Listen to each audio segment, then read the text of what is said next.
क्योंकि कौन अपनी माँ को छोड़ सके, कौन अपने बाप को छोड़ सके। अरे वो भाई भले लड़ाकू हो, वो बहन से नहीं बोले, पर कभी कभी जिस दिन विदा होती है ना, तो लड़ाकू भाई भी रोता है, बहन भी रोती है। भाई दूज का एक ऐसा त्योहार है कि बहन भी याद करे और भाई भी याद करे।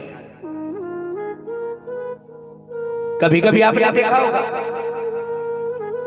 जिस किसी का भाई मर जाता है ना, वहां सावन का महीना नहीं देखा जाता है।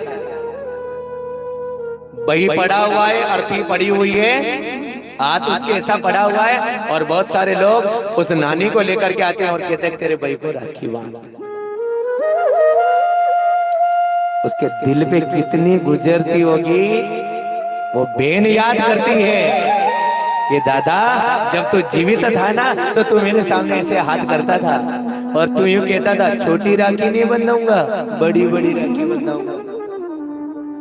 आज वो बहन एक धागा लेकर के आई है और उसने एक ही बात कही थी जो मुझे याद है। कहा, इसे समझो ना रेशम का तार भैया, मेरी राखी का मतलब है प्यार। मैं तुझसे कुछ नहीं मांग रही हूँ। आज तक अंदाजा लगाना, तुम्हारी बहन यहाँ से गई, भाई ने बंटवारा किया, 50 बीघा जमीन थी, 25-25 बीघा, 20-20 बीघा, 10-10 बीघा आई, सबने ले ली, पर बहन ने आज तक नहीं ली। वो तो कहती थी ना कि जब मैं तुम्हारे यहाँ पर आऊं, बस प्रेम से मेरे को देख लेना। जिस दिन 4 दिन में ससुराल से होनी, तो 5 दिन मेरे को लाड कर लेना, बस और कुछ नहीं चाहिए। लाड कर लेना, मेरी कदर कर लेना। और आज कितने सुंदर शब्द हैं, सुगना के शब्द हैं, मेरी राखी का मतलब है प्यार। ईशान सिंह ने जल लिया और आज रोती रोती सुगुना कह रही है, मैं आपको भगवान का स्वरूप मानकर, मेरे पति का स्वरूप मानकर आपको वचन दे रही हूं। मेरी माँ भी मरे मैं नहीं जाऊंगी, मेरे पिताजी भी मरे मैं नहीं जाऊंगी, मेरे खानदान में चाहे कुछ भी हो जाए, ये जल आज मैंने छोड़ा, आपको सर्वोपरि मानूंगी।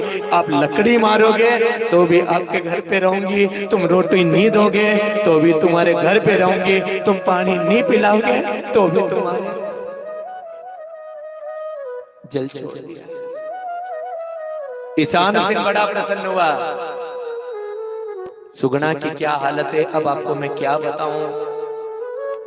इस रामदेव जी की कथा में इतना दुख भगवान किसी को भी नहीं दिया। सासू के द्वारा दुख दिया गया, ननंद के द्वारा दुख दिया गया, और यहां तक आया कि सुगना ने जो गहना पहना था ना, वो सब सासू जी ने लेने में।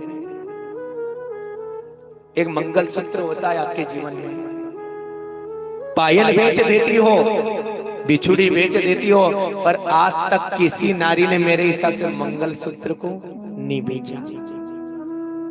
सुगना की सासू आई, मंगलसूत्र को पकड़ा, सुगना ने कहा हाथ जोड़ती हूँ, ये मेरे सुहाग का प्रतीक है, इस मंगलसूत्र को मत तोड़ो। पर इतनी दुष्ट सासू थी कि आज मंगलसूत्र को तोड़ने में भी।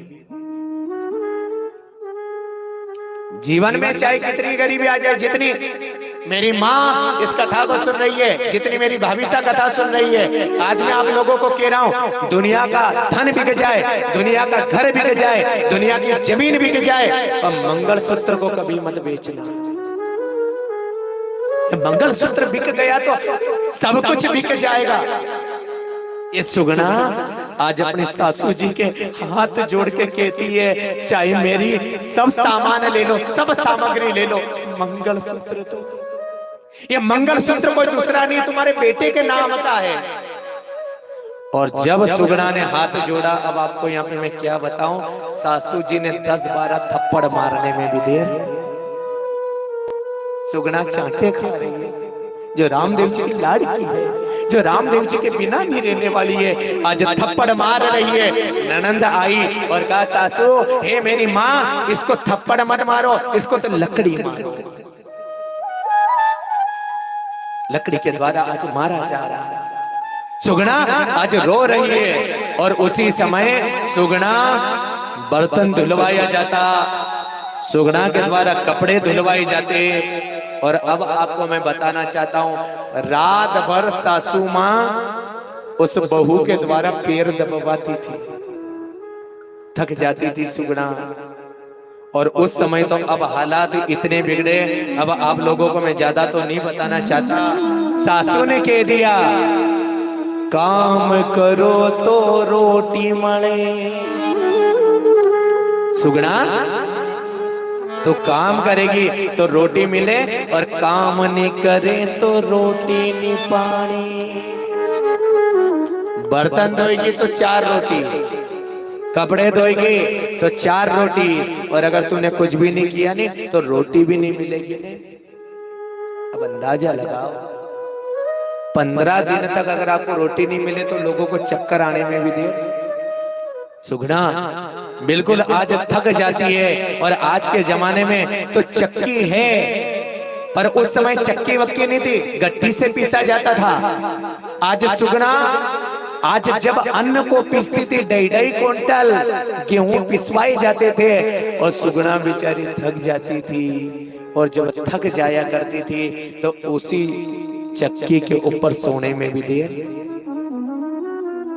रामदेव जी महाराज को याद करते थे, बीरा ये सासू मेरे को बहुत अच्छी नहीं मिली है, आटा पिसवाती थी, बर्तन मजवाती थी, कपड़े को धोती थी, और अभी तक यहाँ तक तो ठीक था।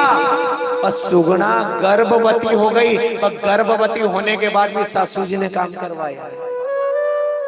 अपने यहाँ तो नियम में 7 महीने के बाद में मेहमान करके पोछा दिए जाते हैं, पर सुगुणा बिल्कुल गर्भवती हो गई। उसके बाद भी आज सुगुणा से काम करवाया जाता था। सुगुणा भगवान को याद करती थी, कितने करुण पुकार करती थी। आओ इस भजन को सुनना, इसमें मैं कहूंगा इसमें कोई नाचना नहीं है, ये सुगुणा की पुकार है। सुगुणा किस प्रकार मेरे बाबा रामदेव जी महाराज को याद करती है। आओ हम जो रामदेव जी महाराज को सुगुणा, एक एक शब्द के अंदर सुगुणा भगवान को याद कर रही है, आओ हम सब मिलकर इस सुगुणा के भजन को याद करें, सुगुणा के भाव को याद करें। आज सभी से मैं निवेदन करूंगा, एक बार आप जोर से बोलेंगे, जय बाबा री। कहा